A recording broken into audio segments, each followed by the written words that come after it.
Today's video guys, mo din yung overlooking sa Blue Mansion sa likod guys. So makita nyo guys, kanggag mga kahoy guys.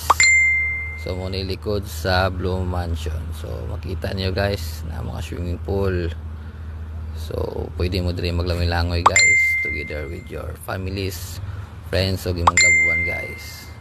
So kita nyo si Dudong guys. So nag-relax po si Dudong panalagsa guys, kaya nagsaraman makabakante guys. So wala to guys, kung ganahan mo diri guys, laag lang mo sa Blue Mansion guys. So ipakita na ko ang view guys, tanawa mga view guys ha, kita niyo guys kung muna siya guys. So okay kay guys sa mga pamilya, friends, barkadas o sa inyong loved ones, or kung dili guys sa inyong maghanimon mo guys after sa inyong video. So guys, bye bye.